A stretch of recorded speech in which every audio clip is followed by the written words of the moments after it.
Hello नमस्कार Daksha पाटड़िया from आतिथ्य गृह उद्योग हूँ अमदावाद आंबावाड़ी एरियाथी छूं। मारो पोतानो गृह उद्योग छे अने बधुं ज घरे जाते बनावुं छुं। अत्यारे खास करीने आपणे અથાણાની सीजन आवी रही छे। हवेथी केरीओ आववानी चालू थई गई छे तो आपणे शरूआत करीशुं दाबड़ा केरीना અથાણાથી। तो आजे हूँ तमने बताववा ट्राय करीश दाबड़ा केरीनुं અથાણું एना मसाला साथे केवी रीते बनावाय। तो चलो आपणे जोईए અથાણું आपणे केवी रीते बनावीए छीए। सौथी पहेला आपणे गैस चालू करी अने सरसियाना तेलने गरम करवा मूकीशुं। सरसियानुं तेल एकदम धुमाड़ा आवे एवुं गरम आपणे करवानुं छे अने ए तेल गरम थाय त्यां सुधी आपणे तैयारी करीए के जेमां सौथी पहेला आपणे लईशुं मेथीना कूरिया। मेथीना कूरियाने आपणे मिडलमां राखवाना छे कारण के रईना कूरिया सॉफ्ट होय छे, मेथीना कूरिया थोड़ा हार्ड होय छे अने रईना कूरिया जल्दी बળી जता होय छे ज्यारे मेथीना कूरियाने अंदर वच्चे राखवाना होय छे। एना पछी आपणे बीजी बॉर्डर करीशुं रईना कूरियानी के जे त्यार पछी ज्यारे पेला मेथीना कूरिया रेडी थई जाय त्यार पछी रईना कूरिया आपणे एनी अंदर शेकाय तेलमां ए रीते आपणे एनुं एक लेयर रईना कूरियाने करीशुं।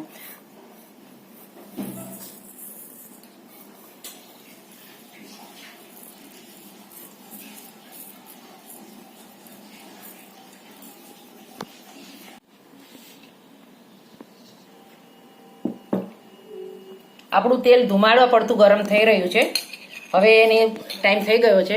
આમાં કુરિયાની અંદર આપણે વઘારની હિંગ છે એ બિલકુલ મિડલમાં રાખીશું અને મીઠું છે એ રઈના અને મેથીના કુરિયાની વચ્ચે એનું લેયર બનાવીશું જેથી મીઠું પાણી છોડી અને અથાણું બગાડે નહીં। એટલે મીઠું એની સાથે જ શેકાઈ જશે।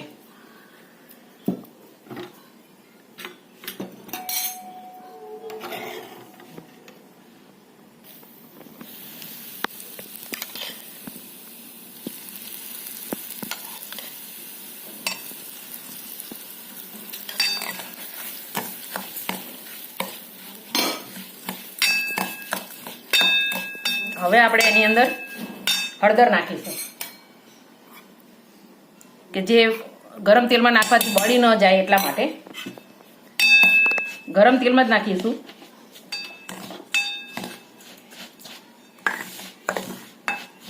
હવે આને થોડી વાર માટે આપણે ઢાંકી દઈશું। કુરિયા ગરમ કર્યા છે એ ઠંડા થાય ત્યાં સુધી આપણે કેરી તૈયાર કરી લઈએ। કેરીને આ રીતે ઉપરથી ડેટિયું કાઢી અને એક ઊભો અને એક આડો બે ચીરા મૂકવાના અને ત્યાર પછી એની અંદર જે કૂણી ગોટલી છે એ ગોટલીને અંદરથી આપણે રિમૂવ કરી નાખવાની।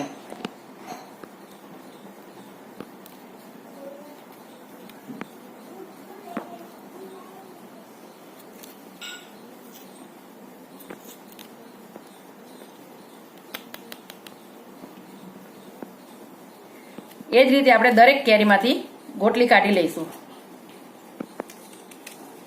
અને કેરીને ભરવા માટે તૈયાર કરીશું।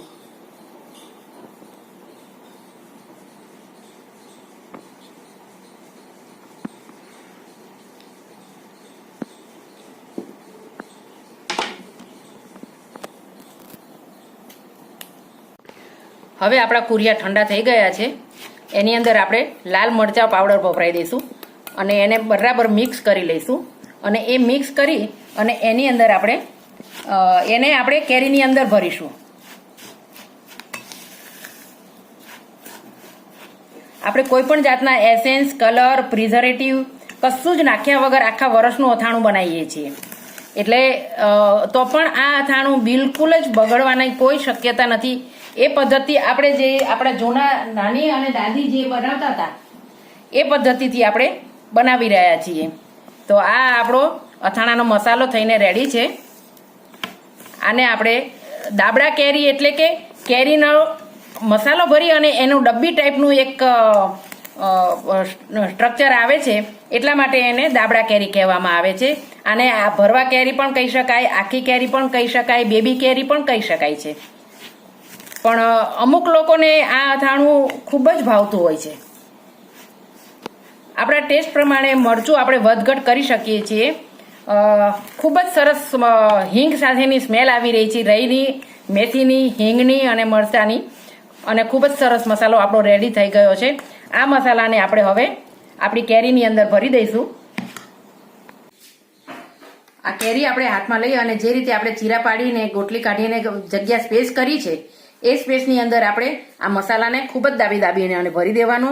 જેટલો પણ વધારે મસાલો આવે એટલો ભરવા આપણે ટ્રાય કરવાની. ખૂબ જ સરસ રીતે એને ભરવાની.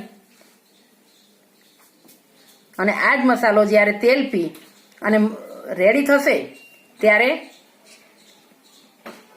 એનો ટેસ્ટ એન્હાન્સ કરશે. અને આ રીતે આપણે કાચની સાફ કરી અને તપાવી તડકે સૂકવી અને રેડી રાખેલી બરણીની અંદર કેરીને મૂકતા જવાનું. એ રીતે બધી કેરીને લઈ અને આ રીતે આપણે ભરી લેવાની.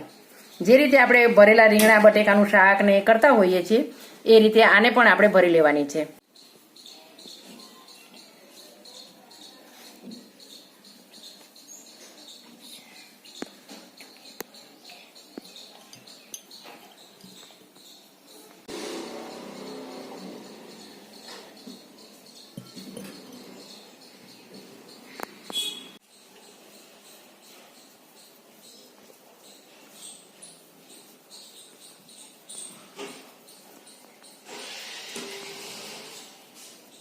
બધી જ કેરીઓ ભરાઈને આપણે રેડી કરી દીધી છે. હવે આપણે જે કંઈ મસાલો વધ્યો છે એને કેરીની ઉપર નાખી અને એનાથી દાબી દઈશું, જેથી કેરી છે એ ખુલ્લી ના રહેવી જોઈએ.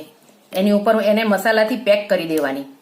અને ત્યાર પછી એ સેટ થઈ જાય એટલે એની અંદર ડૂબાડૂબ સરસિયાનું તેલ નાખી અને એને 3 થી 4 દિવસ સુધી રહેવા દેવાનું. એને 3 થી 4 દિવસ સુધી રહેવા દઈશું એટલે એ તેલ પી અને કુરિયા એકદમ ચડી અને સરસ થઈ જશે અને આપણું અથાણું ખાવા માટે રેડી થઈ જશે. તો આ છે દાબડા કેરીનું અથાણું. હોપ આપે એન્જોય કર્યું હશે અને આપ બનાવી અને આપ પણ આપણા ઘરે બધાને ખુશ કરજો. આપ પણ બધા, અને આ જ મસાલો આપણે બધા અથાણા માટે વાપરી શકીએ છીએ. ખાટું અથાણું, ગુંદાનું અથાણું હોય, વેજીટેબલનું અથાણું હોય, ચણા મેથીનું અથાણું હોય, અને ખાખરાના મસાલામાં અને ખીચામાં એમાં પણ આપણે આ જ મેથીનો મસાલો વાપરીએ છીએ, જે મેં આપણે બતાવ્યો. તો આપ બધા જ ઘરે બનાવજો અને કેવો બન્યો છે એનો મને રિપ્લાય આપજો. આપને પસંદ આવ્યું કે નહીં એનો મને ચોક્કસ જવાબ આપજો. Thank you very much. અહીંયાથી લેવું હતું હાથીથી.